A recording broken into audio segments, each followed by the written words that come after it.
En toda la historia de la humanidad, miles de millones de personas nacieron, vivieron y murieron. Todas pasaron por la misma puerta oscura que separa este mundo del siguiente.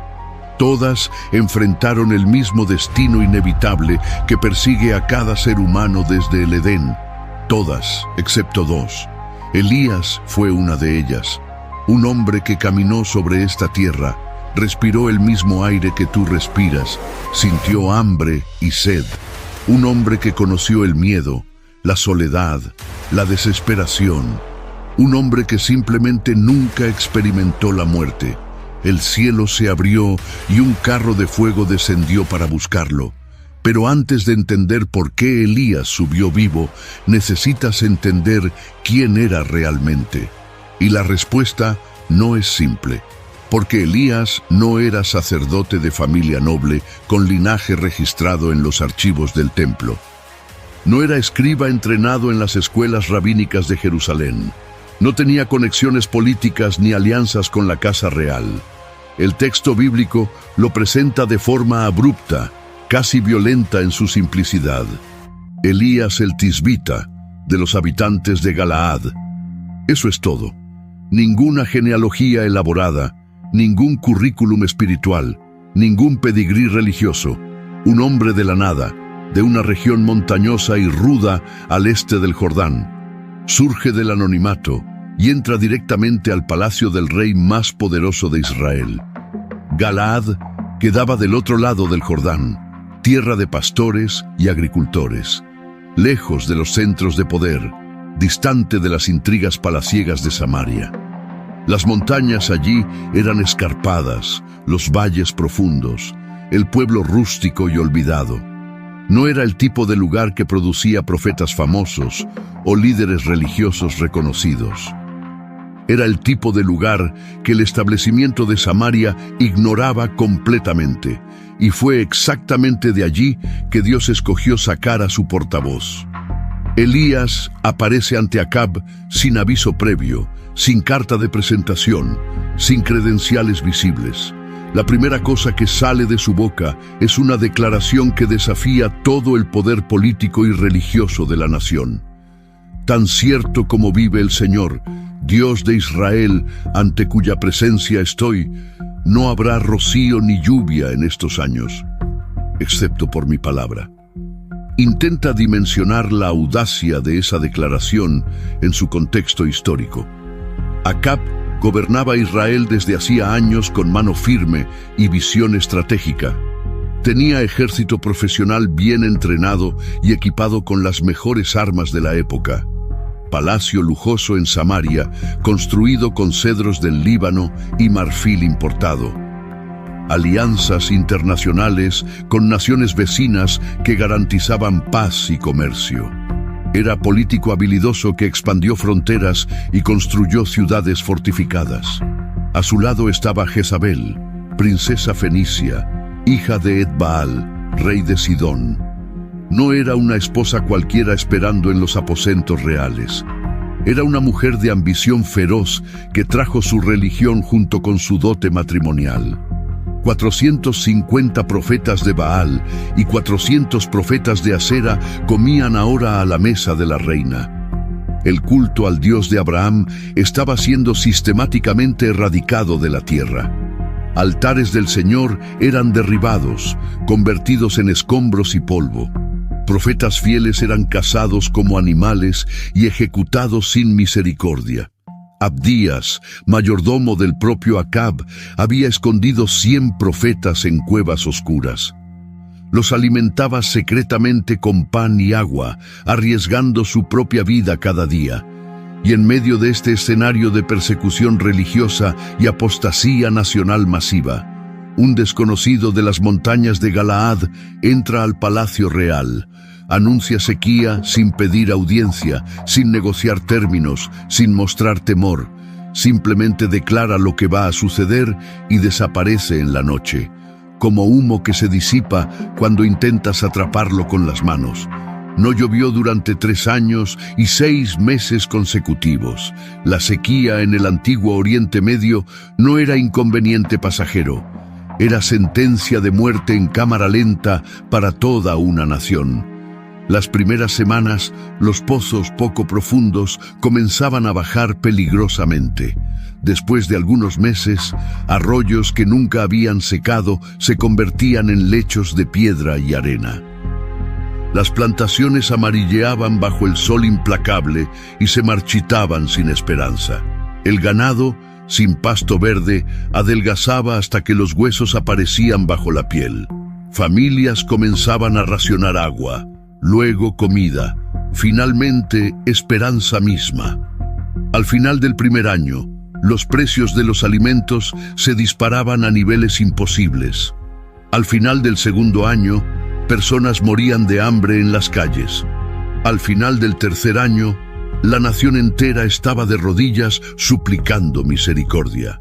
Y durante todo ese tiempo, el hombre que declaró la sequía permanecía escondido, protegido por el mismo Dios que cerró el cielo como quien cierra una compuerta de hierro.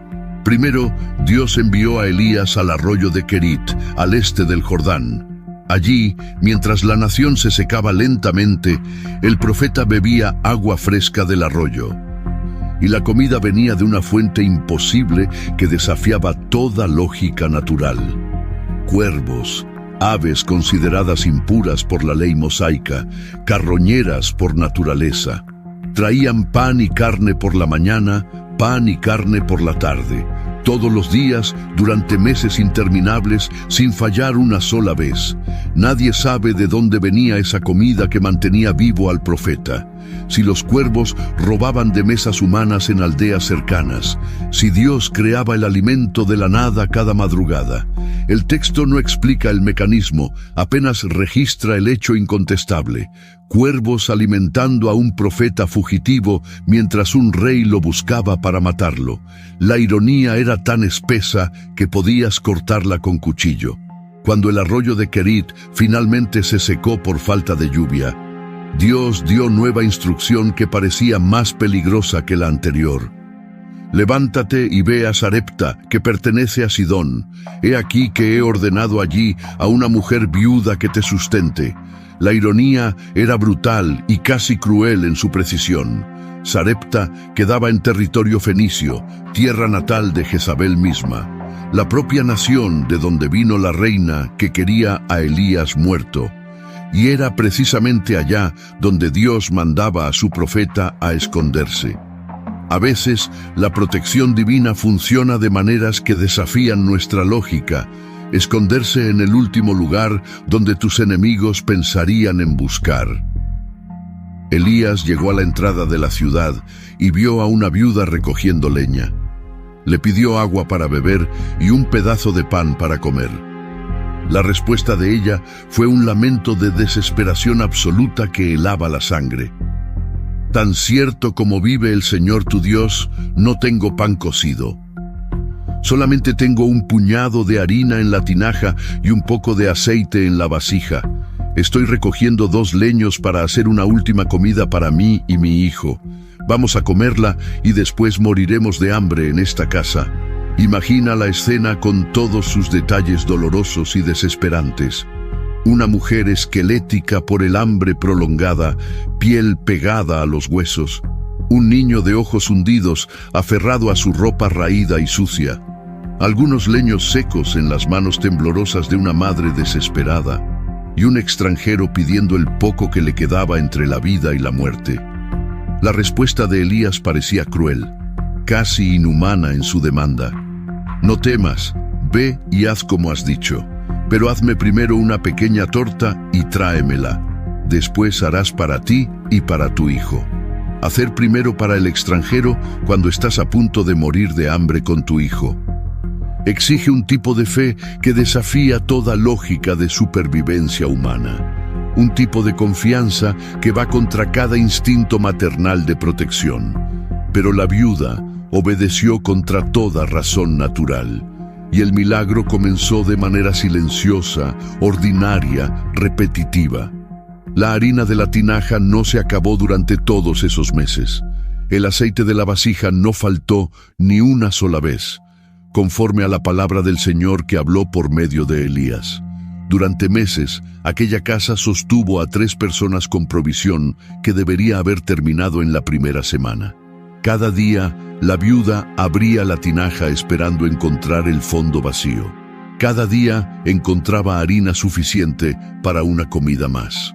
Cada día destapaba la vasija esperando la última gota de aceite. Cada día encontraba aceite para amasar el pan del día. El milagro no era espectacular ni llamativo como fuego del cielo. No había mares abriéndose ni muertos resucitando ante multitudes. Era ordinario, repetitivo, silencioso, como el amanecer que llega sin anunciarse. Y exactamente por eso, tal vez más impresionante que cualquier espectáculo, Dios sustentando a 3 personas en una ciudad pagana extranjera, un día a la vez, mientras la nación escogida moría de hambre por su propia rebelión. Pero entonces el niño enfermó gravemente sin causa aparente. La enfermedad empeoró rápidamente hasta que no quedaba aliento en él. El niño murió en los brazos de su madre desesperada. La viuda explotó contra Elías con acusación llena de dolor y culpa. ¿Qué tengo yo contigo, hombre de Dios? ¿Has venido para recordarme mi iniquidad y matar a mi hijo? Su teología era típica de la época y cultura circundante. Tragedia significaba castigo divino por pecados ocultos o conocidos. Si el profeta estaba en la casa, Dios debía estar prestando más atención a sus faltas. Mejor que nunca hubiera aparecido en su puerta pidiendo agua y pan.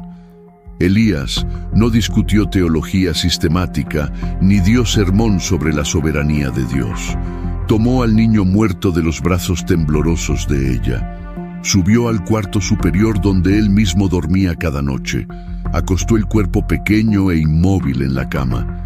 Y entonces hizo algo que nunca había sido registrado antes en las Escrituras. Se tendió sobre la criatura 3 veces consecutivas con desesperación creciente. Y clamó al Señor con voz que salía desde lo profundo de su ser. «Oh Señor Dios mío, te ruego que hagas volver el alma de este niño a él». El Señor escuchó la voz de Elías en aquel cuarto oscuro. El alma del niño volvió a su cuerpo inmóvil. El pecho se infló con aire fresco nuevamente. Los ojos se abrieron confundidos, buscando la cara de su madre. El niño vivió y lloró pidiendo agua.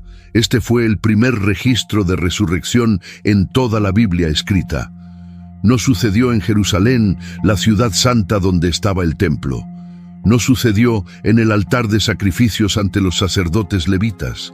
Sucedió en una casa pagana en territorio enemigo fenicio, por las manos de un profeta fugitivo considerado enemigo del Estado, para una viuda extranjera que acababa de acusarlo de matar a su hijo.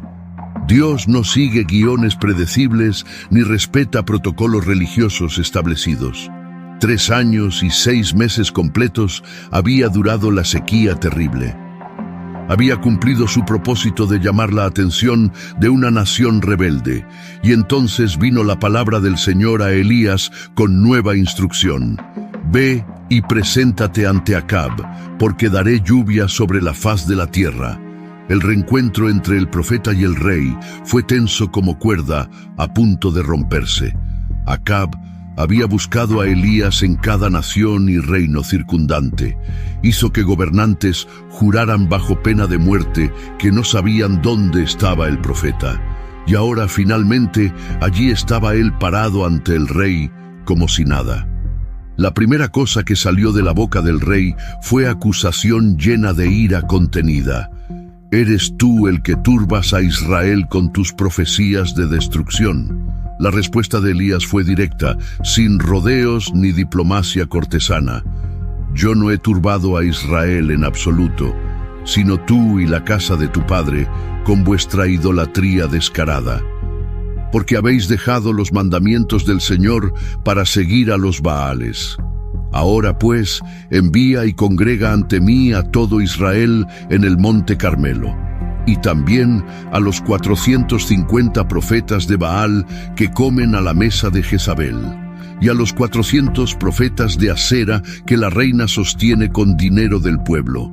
El desafío estaba lanzado públicamente ante testigos de la corte real. El Carmelo no fue escogido por casualidad geográfica o conveniencia. La cordillera se alza dramáticamente sobre el mar Mediterráneo azul, visible desde kilómetros de distancia en todas direcciones posibles. Era considerado territorio sagrado tanto para adoradores del Señor como para devotos de Baal. El confronto sucedería en terreno neutral ante testigos de todo Israel reunido. Cuando el día señalado finalmente llegó, miles subieron a la montaña.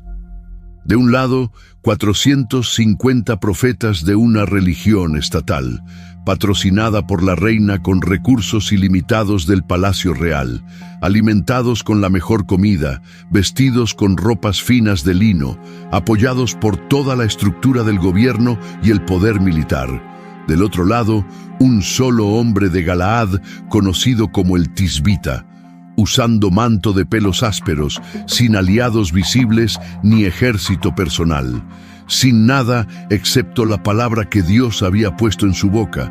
Elías comenzó confrontando al pueblo reunido, no a los profetas falsos.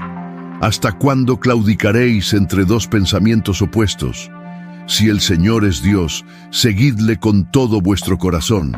Si Baal es Dios, id en pos de él sin mirar atrás. El pueblo no respondió ni una sola palabra de compromiso o convicción. Estaban paralizados entre dos lealtades que no podían reconciliar, queriendo agradar a Dios y al rey al mismo tiempo, sin ofender a ninguno, intentando mantener un pie en cada religión como apuesta segura.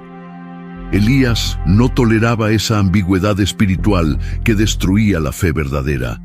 Las reglas del desafío eran simples y claras para todos los presentes. 2 novillos del mismo tamaño y edad, 2 altares de piedra, leña preparada y seca, ningún fuego humano permitido bajo ninguna circunstancia. Cada lado invocaría a su Dios con las oraciones y rituales de su religión. El que respondiera con fuego del cielo sería reconocido como el Dios verdadero. El pueblo estuvo de acuerdo porque era justo y verificable. Los profetas de Baal comenzaron su invocación desde la mañana temprano. Prepararon el altar con piedras grandes, cortaron el novillo con cuchillos rituales. Arreglaron la leña en orden perfecto y comenzaron a invocar con voces fuertes: «Oh Baal, respóndenos! ¡Oh Baal, respóndenos!». Las voces resonaban por la montaña como trueno lejano que no trae lluvia. Saltaban alrededor del altar en danza ritual que duraba horas interminables. El sol subía en el cielo despejado, el sudor escurría por rostros desesperados. Las voces se volvían roncas de tanto gritar sin respuesta alguna, pero no había voz, ni quien respondiese, ni quien prestase atención. Al mediodía, cuando el sol quemaba más fuerte sobre sus cabezas, Elías comenzó a burlarse de ellos con ironía que cortaba como navaja. «Gritad en alta voz, porque es Dios vuestro. Quizá está meditando en asuntos profundos del universo, o ha ido a alguna parte en viaje de negocios importante, o está de camino regresando de alguna reunión con otros dioses. Tal vez está durmiendo plácidamente y necesita ser despertado». La burla era calculada para exponer la impotencia del ídolo mudo. Cada sugerencia revelaba la absurdidad de adorar madera y piedra. Si Baal era real y controlaba tempestades y fertilidad, ¿por qué no podía responder? Si era poderoso como proclamaban sus profetas, ¿por qué necesitaba ser despertado? Los profetas intensificaron el ritual con desesperación creciente y visible. Según su costumbre pagana, se cortaban con cuchillos y lancetas afiladas, hasta derramar sangre abundante sobre sí mismos y sobre el altar. Era práctica común en cultos de fertilidad para despertar atención divina. Continuaron gritando, danzando, sangrando hasta la hora del sacrificio de la tarde. Pasando del mediodía, aproximadamente 9 horas de invocación frenética sin parar. 9 horas de danza agotadora bajo sol abrasador del desierto. 9 horas de gritos que rasgaban gargantas y cortaban la piel. y el resultado fue exactamente el mismo que al inicio de la mañana. No hubo ninguna voz celestial, ni quien respondiese desde el cielo, ni quien prestase la más mínima atención a todo ese espectáculo sangriento. Entonces Elías llamó al pueblo para que se acercara a observar. «Acercaos a mí y ved lo que el Señor va a hacer». Todos se aproximaron en silencio expectante, cansados de esperar. El profeta comenzó reparando el altar del Señor que estaba en ruinas. No construyó altar nuevo con piedras traídas de otro lugar. Restauró el antiguo que había sido derribado por orden de la reina. Usó 12 piedras según el número de las tribus de los hijos de Jacob. Israel estaba dividido políticamente en 2 reinos enemistados entre sí. Pero espiritualmente ante Dios continuaba siendo una sola nación. Una nación con 12 tribus descendientes de los 12 hijos de Jacob. Las piedras eran declaración pública de unidad espiritual indestructible. Hizo una zanja alrededor del altar lo suficientemente grande, como para contener 2 medidas de semilla plantada. Arregló la leña con cuidado, despedazó el novillo limpiamente. Lo puso sobre el altar preparado y entonces hizo algo inesperado. Algo que nadie había anticipado ni imaginado posible. Llenad 4 cántaros con agua y derramadla sobre el holocausto, y sobre la leña hasta que todo esté completamente empapado. La orden fue cumplida por hombres que no entendían el propósito. Hacedlo segunda vez con otros 4 cántaros llenos hasta el borde. Lo hicieron por segunda vez sin cuestionar al profeta. Hacedlo tercera vez hasta que no quede nada seco. Lo hicieron por tercera vez ante los ojos de miles de testigos. 12 cántaros de agua en total derramados sobre altar, leña y sacrificio. El agua escurría por todos lados formando pequeños ríos. Corría alrededor del altar y llenaba la zanja hasta rebosar completamente. La leña estaba empapada como si hubiera llovido durante horas. La carne del novillo goteaba agua mezclada con sangre del animal. Cualquier posibilidad de truco o fuego escondido fue eliminada públicamente, en un país devastado por 3 años completos de sequía mortal, donde el agua era más preciosa que plata o piedras preciosas. Elías desperdició 12 cántaros para hacer el milagro imposible de falsificar. Si Dios respondiera ahora, nadie podría decir que fue coincidencia natural. La oración de Elías duró menos de 30 segundos en total, sin gritos histéricos, sin danzas elaboradas, sin automutilación sangrienta. Apenas palabras directas dirigidas al Dios que escucha en silencio. Señor, Dios de Abraham, de Isaac y de Israel. Sea hoy conocido que tú eres Dios en Israel verdaderamente, y que yo soy tu siervo obediente a tu voz, y que conforme a tu palabra he hecho todas estas cosas. Respóndeme, Señor, respóndeme ahora mismo, para que este pueblo sepa que tú, Señor, eres el Dios verdadero, y que tú has hecho volver el corazón de ellos a ti. El fuego cayó del cielo como rayo de tormenta concentrado. No fue chispa creciente que necesitaba tiempo para propagarse. No fue llama gradual que requería combustible para mantenerse. Fuego del cielo descendió con violencia sobrenatural incontestable y consumió el holocausto, la leña, las piedras mismas del altar. Consumió el polvo de la tierra alrededor y lamió toda el agua de la zanja. Todo desapareció como si nunca hubiera existido en ese lugar. Las piedras se convirtieron en ceniza más fina que harina molida. El agua se evaporó instantáneamente, dejando la tierra seca y agrietada. El altar entero fue consumido como si el cielo lo hubiera borrado. El pueblo vio el fuego descender y cayó con rostro en tierra temblando. El Señor es Dios. El Señor es Dios verdaderamente. La confesión resonó por toda la montaña como trueno que no cesa. 3 años y 6 meses de sequía observando el cielo cerrado. 9 horas ese mismo día viendo a profetas de Baal fallar miserablemente. 30 segundos de oración y fuego del cielo respondiendo incontestablemente. La duda no tenía dónde esconderse ni con qué defenderse. Elías dio orden inmediata sin consultar al rey presente. Prended a los profetas de Baal, que no escape ninguno de ellos.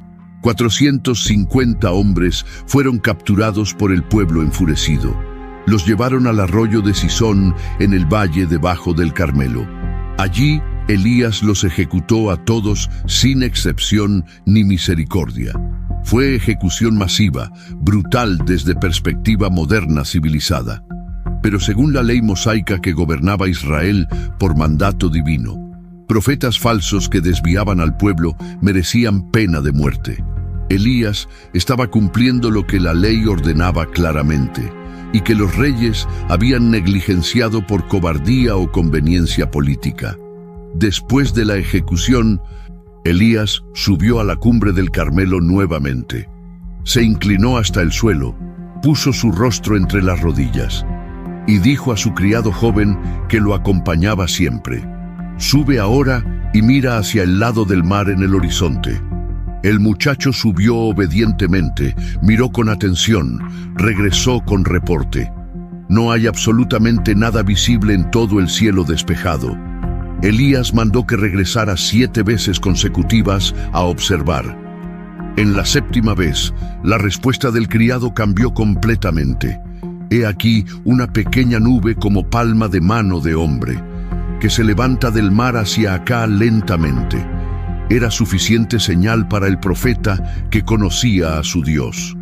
Elías mandó avisar a Acab que bajara rápidamente en su carro, antes de que la lluvia lo detuviera en el camino lodoso. Y mientras Acab preparaba su carro real tirado por caballos veloces. Algo extraordinario y sobrenatural sucedió nuevamente con el profeta. La mano del Señor vino sobre Elías con poder que desafiaba la naturaleza. Ciñó sus lomos con el manto para correr sin tropezar, y corrió delante de Acab hasta la entrada de Jezreel en la llanura. Jezreel quedaba aproximadamente a 30 kilómetros del monte Carmelo. Elías corrió esa distancia completa delante de caballos reales entrenados. Un hombre de edad avanzada, después de día completo de confrontación intensa, superó la velocidad de carruaje tirado por los mejores caballos del reino. La fuerza no era suya propia, sino don temporal para propósito específico. Dios capacita sobrenaturalmente cuando Dios envía con misión clara. Pero lo que sucedió en las horas siguientes revela verdad importante. Elías no era superhombre inmune al miedo o la debilidad humana. Acab contó a Jezabel todo lo que Elías había hecho ese día, y cómo había matado a todos los profetas a espada sin misericordia. La reina no quedó impresionada con el fuego descendido del cielo. No se inclinó ante la demostración incontestable de poder divino. Envió mensajero a Elías con amenaza que helaba la sangre. Así me hagan los dioses y aún me añadan más castigo. Si mañana a estas horas no pongo tu vida como la de ellos. Y el hombre que enfrentó a 450 profetas completamente solo. El hombre que hizo descender fuego del cielo con 30 segundos de oración. El hombre que corrió más rápido que caballos reales con poder sobrenatural. Ese mismo hombre huyó aterrorizado hacia el desierto del sur. Dejó a su criado en Berseba en la frontera y continuó solo. Caminó un día más, adentrándose en la nada absoluta del desierto. Se sentó debajo de un enebro solitario y pidió morir allí mismo. Basta ya, Señor, quítame la vida ahora mismo, porque no soy mejor que mis padres que murieron antes que yo. Depresión profunda después de victoria espectacular e incontestable. El patrón es más común de lo que parece en siervos de Dios. Agotamiento físico extremo después de esfuerzo sobrehumano prolongado. Descarga emocional violenta después de tensión mantenida por años. Expectativa no cumplida de que todo cambiaría después del Carmelo. Y ahora, la misma reina de antes continuaba en poder absoluto. con la misma sed de sangre, los mismos recursos para cazarlo. Dios no reprendió al profeta quebrantado en su momento más bajo. No dio sermón teológico sobre falta de fe o cobardía espiritual. Mandó un ángel con comida caliente y agua fresca del cielo. Levántate y come, porque necesitas fuerzas para continuar. Elías comió, bebió profundamente y se durmió bajo el árbol. El ángel volvió segunda vez con más provisión celestial. Levántate y come, porque el camino que tienes por delante es muy largo. Elías comió y bebió nuevamente con apetito recuperado, y con la fuerza de aquella comida sobrenatural del cielo, caminó 40 días y 40 noches completas sin parar, hasta llegar a Horeb, el monte de Dios en el desierto. Horeb es otro nombre para el monte Sinaí donde todo comenzó. El mismo lugar donde Moisés vio la zarza ardiente que no se consumía. El mismo lugar donde Israel recibió la ley grabada en piedra. El lugar más sagrado de toda la historia de Israel hasta ese momento. Y fue allí, en una cueva oscura, que Dios encontró a su profeta quebrado. La pregunta vino directa, sin rodeos ni preámbulos diplomáticos. ¿Qué haces aquí, Elías, escondido en esta cueva? La respuesta fue desahogo de autocompasión y soledad percibida. He sentido un vivo celo por el Señor Dios de los ejércitos, porque los hijos de Israel han dejado tu pacto sagrado, han derribado tus altares hasta no dejar piedra sobre piedra, han matado a tus profetas a espada sin piedad alguna. Solo yo he quedado vivo y ahora buscan quitarme la vida también. Dios no respondió con palabras de consuelo o corrección inmediata. Respondió con demostración de poder que sacudiría el alma del profeta. Sal fuera de la cueva y ponte en este monte ante mi presencia. Y he aquí que el Señor pasaba con manifestación terrible, un viento grande y poderoso que desgajaba los montes como papel. Quebraba las peñas delante del Señor con violencia inimaginable. La tierra temblaba, el polvo se levantaba en nubes densas. El ruido era ensordecedor como 1000 tormentas concentradas. Pero el Señor no estaba en el viento, por poderoso que fuera. Después del viento, un terremoto que sacudía los cimientos. El suelo tembló bajo los pies del profeta asustado. La cueva se balanceaba como barco en tormenta furiosa. Piedras caían desde las alturas golpeando el suelo. Pero el Señor no estaba en el terremoto, por violento que fuera. Después del terremoto, fuego consumiendo todo a su paso. Llamas devoraban la vegetación seca alrededor de la montaña, calor intenso que quemaba el aire mismo que respiraba, luz cegadora que hacía imposible mantener los ojos abiertos. Pero el Señor no estaba en el fuego, por impresionante que fuera. Y después del fuego vino algo completamente inesperado, una voz apacible y delicada como susurro de brisa suave, un silencio que hablaba más fuerte que todas las tempestades, una quietud que penetraba más profundo que cualquier terremoto. Elías cubrió su rostro con el manto reverentemente y salió a la entrada de la cueva para escuchar. La pregunta se repitió exactamente igual que antes. ¿Qué haces aquí, Elías, después de todo lo que has visto? La respuesta fue idéntica palabra por palabra, sin cambio alguno. Elías no había aprendido nada todavía de la manifestación. Continuaba atrapado en la misma autocompasión y percepción distorsionada. Pero Dios continuó con instrucciones específicas y concretas. Ve, regresa por tu camino hacia el desierto de Damasco. Cuando llegues allá, ungirás a Hazael como rey sobre Siria, a Jehú, hijo de Nimsi, ungirás como rey sobre Israel mismo, y a Eliseo, hijo de Safat, ungirás como profeta en tu lugar. 3 unciones que cambiarían el curso de la historia. 3 instrumentos de juicio contra la casa corrupta de Acab. Elías no estaba solo peleando batallas imposibles sin ayuda. Dios tenía un plan que involucraba naciones, reyes y un sucesor. Y entonces vino la corrección directa de la autocompasión falsa. También he dejado en Israel 7,000 personas fieles, todas las rodillas que no se han doblado ante Baal, y toda boca que no lo ha besado en adoración idólatra. 7,000 fieles que Elías no conocía ni había visto. 7,000 que mantenían la fe en silencio mientras él pensaba estar solo. La soledad que sentía era real emocionalmente en su corazón, pero era completamente falsa desde la perspectiva de los hechos. Dios siempre preserva un remanescente fiel en medio de apostasía. Elías descendió del monte con nueva misión y perspectiva corregida. Encontró a Eliseo arando con 12 yuntas de bueyes en el campo. El joven trabajaba con la 12ª yunta personalmente.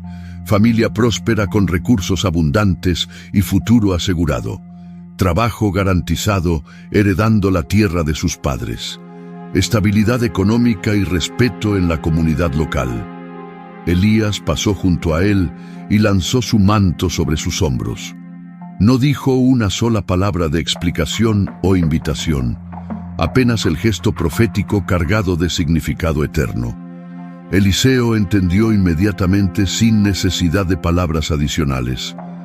Dejó los bueyes abandonados en medio del surco. Corrió detrás de Elías con decisión que no admitía duda.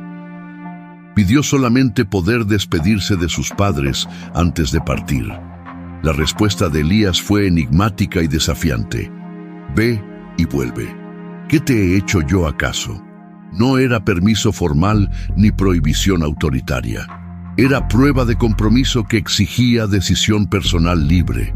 El llamado divino requiere respuesta voluntaria sin coerción externa. Eliseo volvió a su casa paterna, pero no para quedarse cómodamente.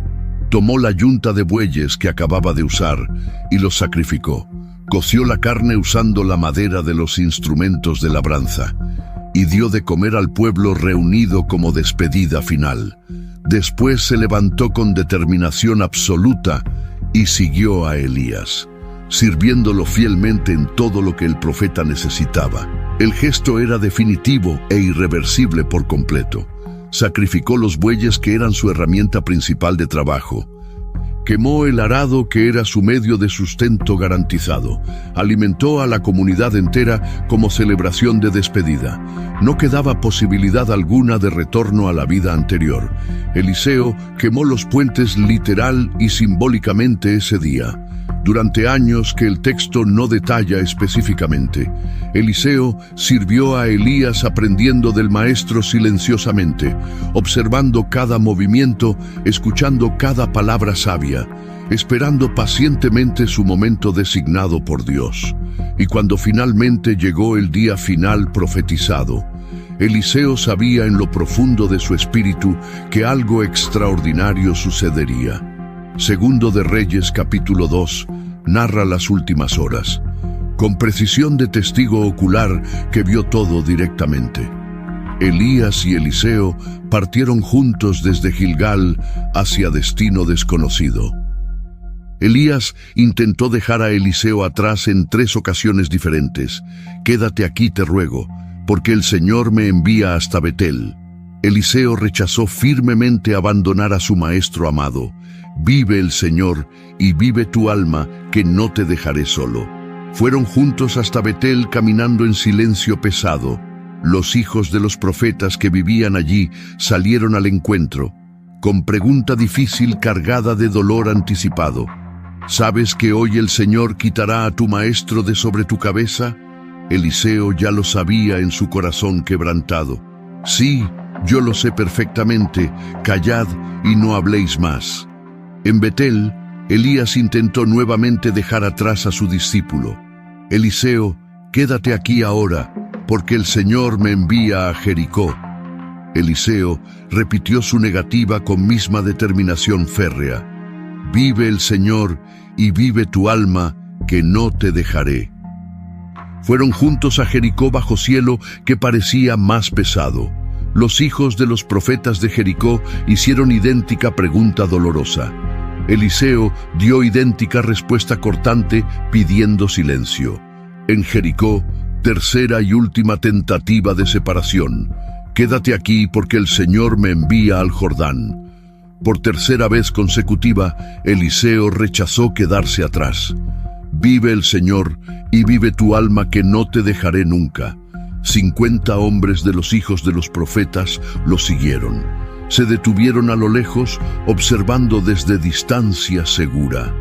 Elías y Eliseo llegaron finalmente a la orilla del Jordán. El río corría lleno y caudaloso como siempre en esa época, sin puente visible, sin barca disponible para cruzar. Elías tomó su manto distintivo, lo enrolló firmemente e hirió las aguas con autoridad profética incontestable. El Jordán se dividió completamente hacia un lado y otro, formando muro de agua a derecha e izquierda milagrosamente. Los dos hombres pasaron en seco por lecho expuesto, el mismo río que se abrió para Josué siglos atrás, cuando todo Israel entró a la tierra prometida a conquistarla. Ahora se abría nuevamente para dos hombres solamente, uno que partía definitivamente hacia el cielo eterno, otro que volvería para continuar la misión inconclusa. Del otro lado del río, en tierra seca, Elías hizo la pregunta más crucial de todas. «Pide lo que quieras que haga por ti antes de ser quitado». Eliseo no pidió riqueza material ni influencia política. No pidió larga vida ni protección contra enemigos mortales. Pidió algo mucho más valioso y difícil de obtener. «Te ruego que una doble porción de tu espíritu sea sobre mí». En la ley de herencia israelita establecida por Moisés, el hijo primogénito recibía porción doble de la herencia paterna. Eliseo estaba pidiendo reconocimiento como heredero espiritual legítimo, como primogénito en la fe y sucesor oficial del ministerio. No era avaricia espiritual, sino comprensión profunda del llamado. La respuesta de Elías fue completamente honesta y directa. «Cosa difícil has pedido que no está en mi poder otorgar. Sin embargo, si me ves cuando sea tomado de ti, así te será concedido por el Señor mismo. Pero si no me ves partir, no te será dado». La condición no era caprichosa ni arbitraria en absoluto. Ver el arrebatamiento requeriría atención total ininterrumpida, ojos fijos en el Maestro hasta el último segundo posible. Era prueba final de enfoque, prioridad absoluta, determinación férrea. Los dos continuaron caminando juntos, conversando tranquilamente. Dos hombres en una tarde aparentemente común y ordinaria, caminando a orillas del Jordán como tantas veces antes. Maestro y discípulo, profeta que partía y profeta que permanecía. Y entonces, sin advertencia previa ni señal anticipada, aconteció algo que nunca antes había sucedido en historia humana. Un carro de fuego con caballos de fuego apareció repentinamente, separándolos violentamente uno del otro en fracción de segundo. Elías comenzó a subir al cielo en medio de remolino terrible.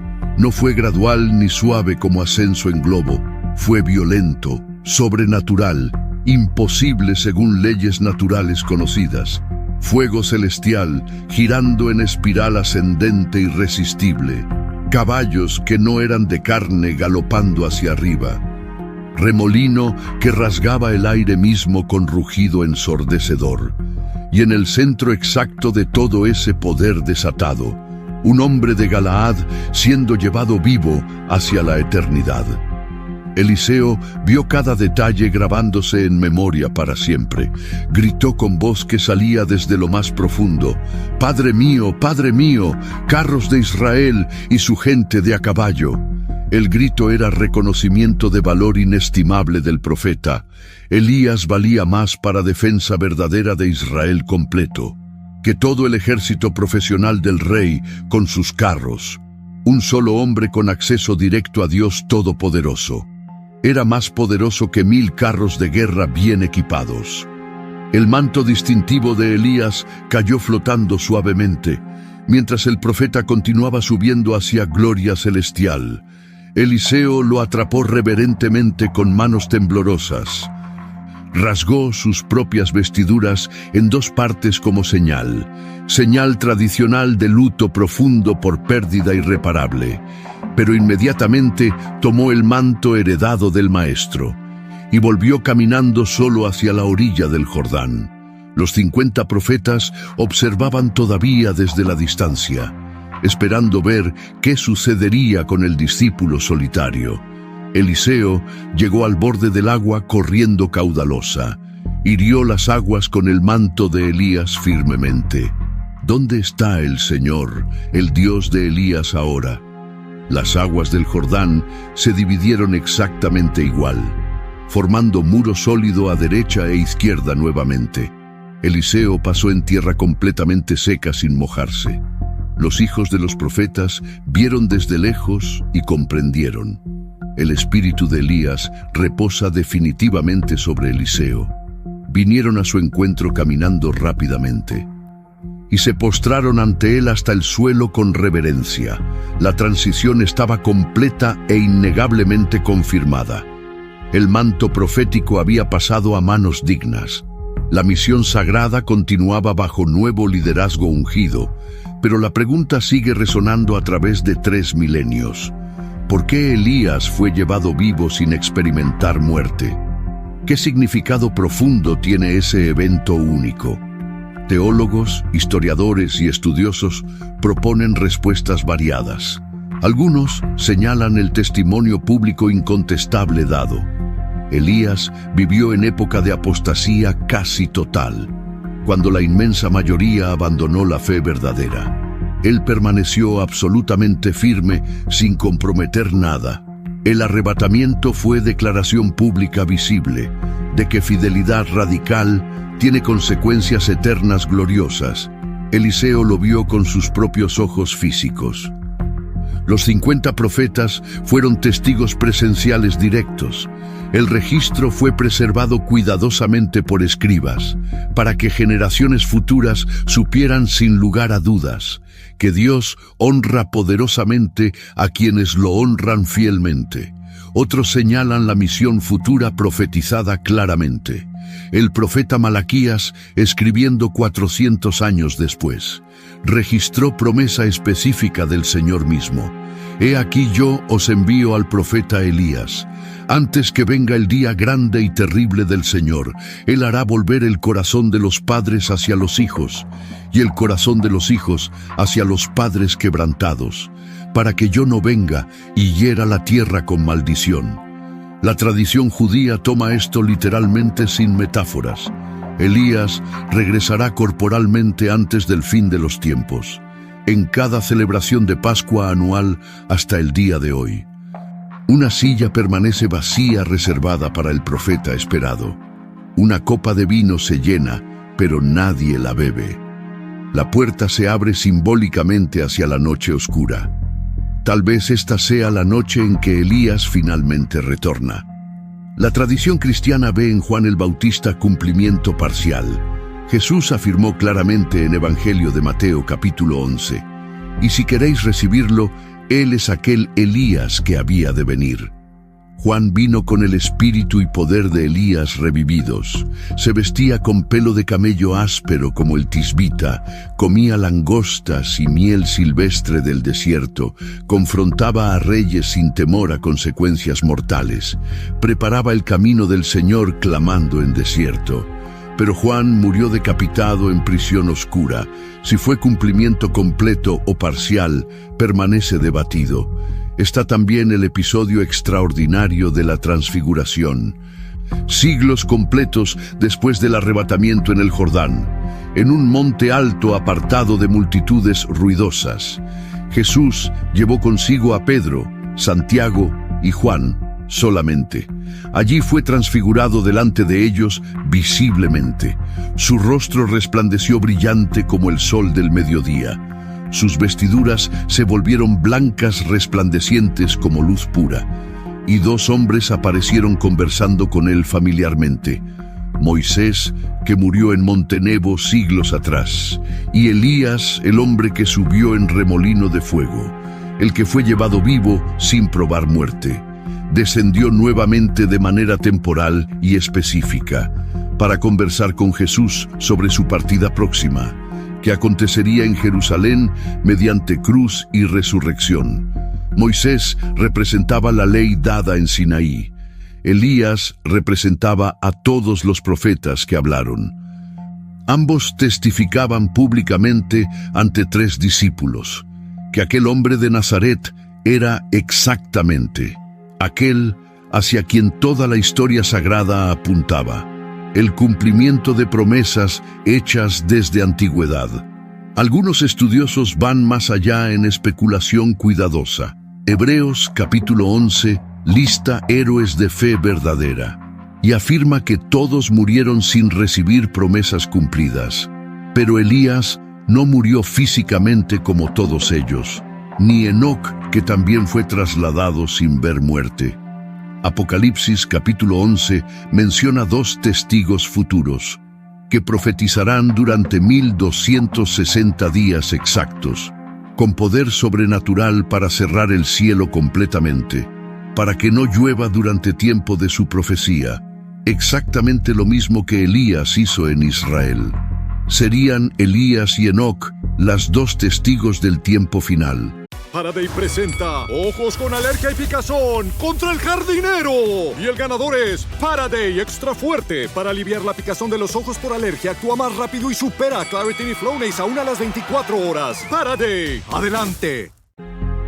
Los únicos 2 hombres que nunca experimentaron muerte física regresarán para completar misión profética pendiente. La especulación continúa entre creyentes sinceros, pero lo que sabemos con certeza absoluta es limitado. Un hombre completamente común de región despreciada fue llamado por Dios para misión extraordinaria e imposible. Confrontó el sistema religioso más poderoso de su época. Realizó lo imposible en Monte Carmelo ante miles. Huyó aterrorizado hacia desierto por amenaza de mujer.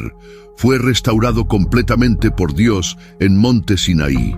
Entrenó a su sucesor con paciencia durante años y en un día específico registrado por testigo fiel. Diante de ojos que vieron y registraron todo detalladamente, subió vivo hacia el cielo sin dejar cuerpo atrás. El apóstol Santiago, en Carta del Nuevo Testamento, hace énfasis especial en su humanidad compartida. Elías era hombre sujeto a pasiones semejantes a las nuestras. La palabra griega para pasiones significa debilidades humanas, limitaciones naturales, emociones incontrolables, miedos paralizantes. Elías sentía miedo que helaba su sangre completamente. Elías caía en depresión profunda después de victorias. Elías se sentía solo cuando miles permanecían fieles, y aún así, cuando oraba con fe simple. El cielo mismo obedecía su voz humana quebrantada. Hasta el día de hoy, después de 3000 años, historiadores seculares y teólogos creyentes debaten significado de aquel evento inexplicable a orillas del Jordán. La tradición judía aguarda esperanzada el retorno del profeta, antes del gran día final del juicio divino. La tradición cristiana ve cumplimiento en Juan Bautista, aunque reconoce posibilidad de cumplimiento futuro adicional. Estudiosos seculares buscan explicaciones naturalistas imposibles, pero los hechos cuidadosamente registrados permanecen inalterables. Un hombre caminó sobre esta tierra por décadas. Confrontó reyes poderosos sin ejércitos que lo respaldaran. Desafió imperios religiosos con solo su palabra profética. Y en día específico ante testigo ocular confiable, que registró cada detalle para generaciones venideras. Desapareció hacia el cielo sin dejar cuerpo para entierro. El manto cayó flotando suavemente hacia tierra seca. El profeta subió envuelto en fuego y remolino celestial. Y 3000 años después de aquel día extraordinario, su nombre todavía se pronuncia con reverencia profunda en mesas de Pascua judía alrededor del mundo entero, con silla vacía esperando su regreso prometido, con copa llena que nadie bebe aguardando al invitado, con puerta abierta hacia noche oscura del mundo, esperando que tal vez esta sea finalmente la noche, en que el Tisbita de Galaad cruce nuevamente el umbral. Algunas historias no terminan con punto final definitivo. Apenas quedan suspendidas esperando cumplimiento futuro, como profecías escritas en pergamino antiguo preservado, aguardando el día designado desde fundación del mundo, para revelar su significado completo y glorioso. Cuando el cielo se calla completamente a nuestro clamor, no es porque Dios esté ausente o indiferente a dolor, es porque quiere ser escuchado en el silencio profundo, donde su voz suave penetra más hondo que tempestades y transforma corazones quebrantados en vasos útiles nuevamente. Elías no fue arrebatado porque era perfecto sin fallas. Fue arrebatado porque permaneció fiel a pesar de fallas. Porque cuando todos los demás doblaron rodilla ante ídolos, él se mantuvo firme aunque temblaba de miedo. Porque la fe verdadera no es ausencia de debilidad humana. Es confiar en Dios precisamente en medio de la debilidad.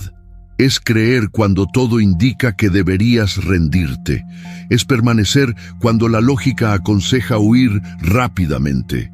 Es orar una vez más cuando las anteriores no fueron respondidas. Es esperar contra toda esperanza terrenal visible. Si hoy te encuentras en tu propio desierto de soledad, pensando que eres el único que permanece fiel todavía, recuerda que Dios siempre preserva un remanescente escondido. 7,000 rodillas que nunca se doblaron ante presión. 7,000 bocas que se negaron a besar lo falso. Y recuerda también que el mismo Dios que envió ángeles, con pan caliente y agua fresca para profeta exhausto, todavía provee para sus siervos quebrantados hoy, no siempre con espectáculos sobrenaturales visibles, sino con gracia suficiente para un día más de camino. Escribe en los comentarios una sola palabra que resuma lo que Dios habló a tu corazón mediante esta historia. Una palabra que capture la esperanza renovada o la convicción profunda que nació mientras escuchabas. Que tu palabra sea declaración de fe viva. Elías subió, pero su manto cayó para otro. La misión nunca dependió de un solo hombre mortal. Dios siempre tiene plan de continuidad generacional, siempre prepara sucesores para obra que no termina, hasta que todas las promesas se cumplan completamente, y cuando llegue tu día final designado desde eternidad. Cuando tu carrera esté completa y tu misión cumplida, que puedas partir sabiendo que el manto fue pasado, a manos fieles que continuarán lo que comenzaste, porque el reino de Dios avanza de generación en generación. Él no explicó todo el sufrimiento padecido en desierto, no dio respuestas teológicas a cada pregunta formulada, simplemente se reveló en medio del dolor inexplicable, y esa revelación de su presencia fue suficiente para transformar desesperación en esperanza renovada eternamente.